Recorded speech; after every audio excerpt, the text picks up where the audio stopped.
So a while back I made a video saying that the biggest problem facing War Thunder Naval was the bots that it had a major problem with.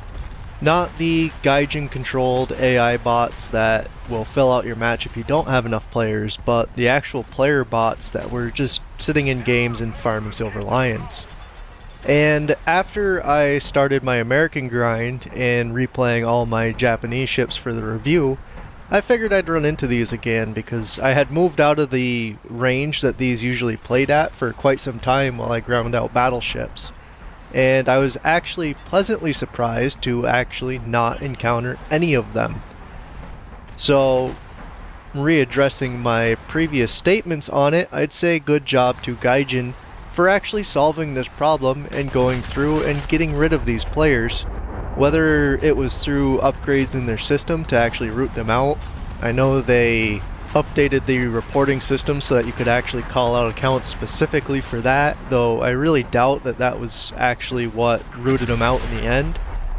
And I don't really think it was any economy changes that did it either, because in my opinion the economy's gotten way better for farming Silver Lions lately, and really there's not as big of an issue with getting Silver Lions in the first place. So I think it was something on their back end that they actually changed and started rooting out these accounts that were basically botting the matches. And I'm not saying that they don't have any issues with Naval, but this was definitely one of the bigger ones that I thought was hampering people from grinding up the lines, as really when you had these weaker ships and you couldn't push anywhere because this bot would auto-target you, it kind of got frustrating for some of these players, I think. But on the flip side, Gaijin still has a long way to go with Naval. I think there's quite a few other issues that are facing the game mode right now that they should really address, and I realize it's not the most popular game mode, but I think if Gaijin put a bit more time into fixing and addressing some of these issues, that it would become an actual pretty decent game mode. And the main one that I kind of want to look at now is the Gaijin bots. And that's mainly due to having low amounts of players at certain tiers. And really you don't see a whole lot of these until you start getting towards 6.0 and maybe 5.7 once in a while, but usually that's where a lot of the player base still is anywhere between 3.0 and 5.7. Once you get above 6.0 you start seeing, 5 or 6 bots on each team. But once you get up to the battleships, you actually start seeing a lot more, and it starts to get to where the actual players are in the minority of the actual quote-unquote players in the game. And the video that will be playing in the background should be me playing Hyuga. And since I play this ship kind of, well, passively, I'm very afraid to get shot in this ship just because of its setup and kind of meh overall armor. I end up farming a lot of bots because there's only like 5 or 6 players in this game. Not saying that I don't shoot any players, but most of my kills are bots, and you'll definitely see how it gets annoying later in the match. But I think a lot of this low population is just due to War Thunder not fixing issues with the game mode because of its lack of popularity, I'd assume. So I've kind of generated a short list of what I can see as the bigger issues that are facing this now that the player bots have been eliminated from that list. And I'm actually curious if you guys would add or subtract from some of these, because some of them I think are quite minor compared to others, but I'm sure I'm skipping over other potential issues as well. So to start with, the one thing that always annoys me is disconnects in Naval. It seems like if you play 10 games, at least 2 of those you're going to be halfway into a match and the server's just going to crash. And it doesn't seem to be game-wide, it seems to be just a Naval issue. And it doesn't seem to be anything that Gaijin has been addressing, as it's been quite a few patches since I've started playing and experiencing this, and it seems to still have the same problem. It seems like it might be something with the amount of projectiles in the air, as you don't typically see it at the lower tiers. But once you start getting to where ships have a lot of secondary batteries and anti-aircraft and of course, high rates of fired guns and multiple cannons and everything else, it seems like the game just likes to crash every once in a while. And it'll actually crash every player in the match, and a few will be lucky enough to get back in and finish out the game, but really it's not as much fun when you're fighting stuff that, you know, won't shoot back. If you do get back in, it makes for great RP earnings, but it's just not the same.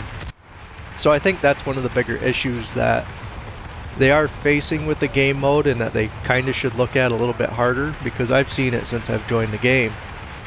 The second thing I'd want to take a look at is the lack of ships and the compression of the battle ratings that we have right now. I realize this is kind of the compression part, at least, is a thing across all genres of this game, I guess you would call it, tanks, planes, and ships. But you definitely see it in Naval with the dreadnoughts. Because there isn't a ton of dreadnoughts in the game, and the lower tiers are kind of like quickly scooted through per what ships are actually in them, so that War Thunder could put in bigger, fancier battleships that would grab a lot more players' interest. You see a lot of gaps in the lines where they could stick in more stuff, and then these poor dreadnoughts get in there and they're facing, you know, Cold War or late war era cruisers, and they're just getting torn apart by them, let alone if they happen to see a battleship and get absolutely annihilated. The Akoma is a great example of this. It just doesn't have anything that it can fight on its own terms, because everything that it's facing is not made for that era of ship. You know, the dreadnoughts are made to get to that close range, slug it out. My inaccuracy doesn't matter if I'm pressed up against your side type battles, and it's facing Cleveland's, and the Cleveland's just eat it alive. And a Cleveland would actually be an easy matchup because it also can face stuff like, you know, Pittsburgh classes and stuff like that. So yeah, it just gets eaten alive. Also, going off of that, I think something that's also somewhat annoying early on that you see mostly, I'd say, around the 5.0 mark, and I guess with some destroyers, is repeat ships that barely have any changes between them. The two biggest ones I can think of that I've played so far are the Omaha classes and the Kuma and Sendai. It feels like you're playing the exact same ship. They either just stuck on one or two more anti-aircraft guns, or in the case of the Omahas, a couple more secondaries, and called it good. You know, there's no major difference between the ships, and it feels like you're just grinding something that's annoying to you to play twice. And I think that is partially because they were trying to extend the lines out a little bit more, but I think if they took the time and actually filled in the lower tiers of these lines a little bit more, so that these players grinding had a bit more variety to play, they could folder the two Omahas or folder the Kuma and Sendai and just let players choose if they wanted the extra Omaha. So I think it's a little bit annoying, but it's not the biggest issue facing the game mode.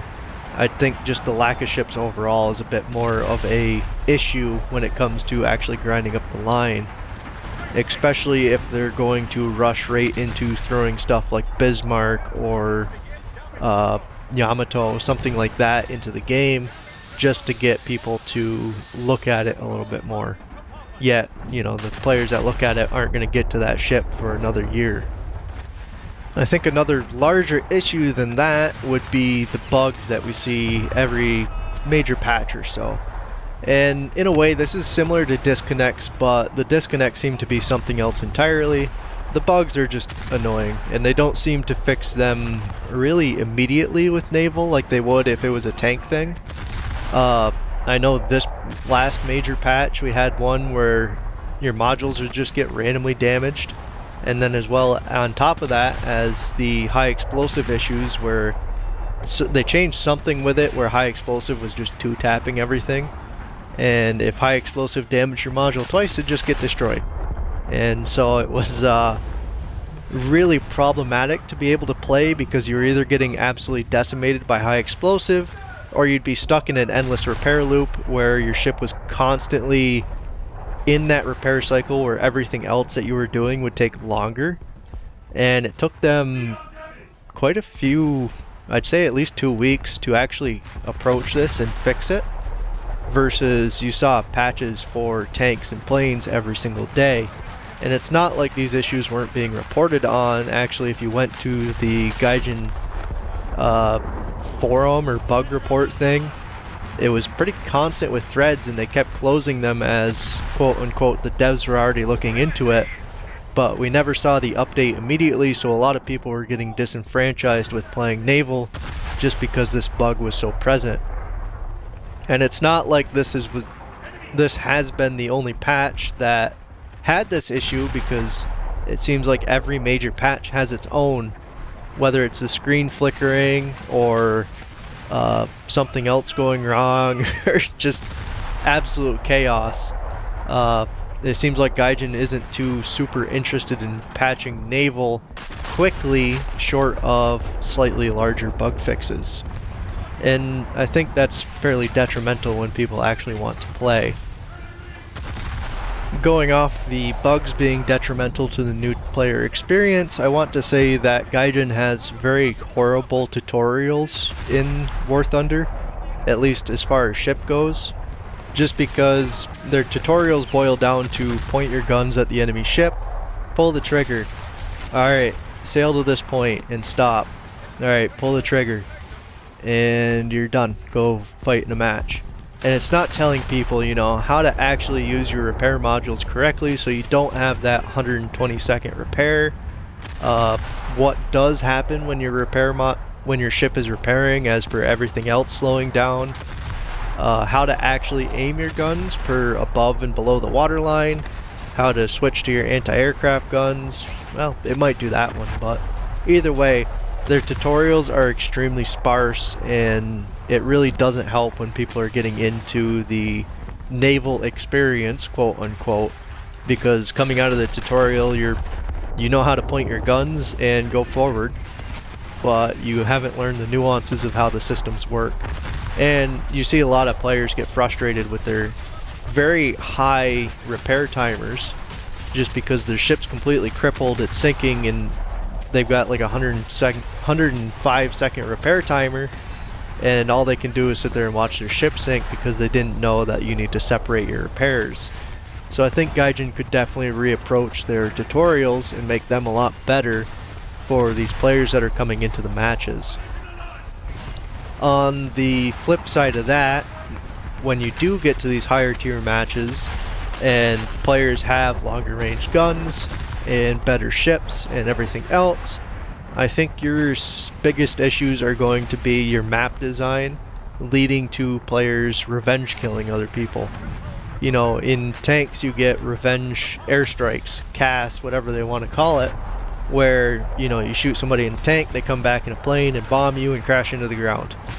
Well, in ships, it's, alright, I shot this ship, I detonated his magazine on the, let's say, first shot, and now he's upset, so he's going to join back in, and whether I'm an opportune target or not, he's going to target me across the entire map and continue to shell me until either I sink or I change my attention to sink him again, just because he's upset that I sunk his ship. And I think that's just because of most of the maps having very open spawns where it's right into the action. I'm not saying it's always a bad thing, but I think it is a problem with the revenge killing thing, because you get people that, you know, even if they sink you once you spawn back in, they're immediately locking onto you again and sinking you again just because you sank their cruiser. So it gets a little bit annoying over time, I think, for some players.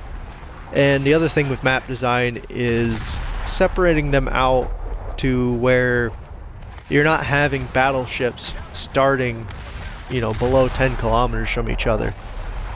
I realize that it can be fun, but when you have certain battleships that really aren't made for brawling, it just creates a very hellish situation for you when you're spawning 8 kilometers from the enemy fleet and it puts you in front of your whole team, so now you're the target. So I think they could do a little bit better with separating out some of the maps for battle ratings and not having the closer ranged maps for the battleships that have shells that can reasonably hit you at 15 to 20 kilometers.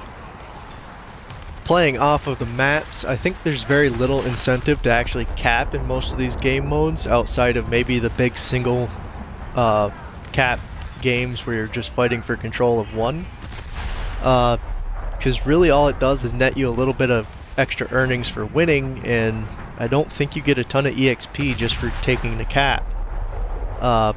In high tier, you do see people take out PT boats and airplanes just to take the caps, but sometimes it's just because their battleship got lost or it's way off in the back of the map, and you don't really see more players pushing them with their battleship.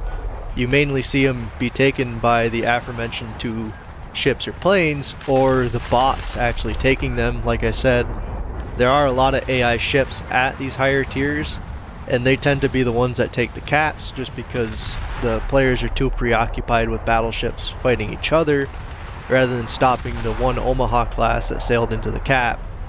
So I think they kind of need to change the incentives in Naval as per actually pushing these cap zones and taking them with your actual ship, or even just taking them with a plane or such, to give people a reason to at least go for them, rather than just sitting in the back of the map and lobbing shells at enemy ships, because damage is king.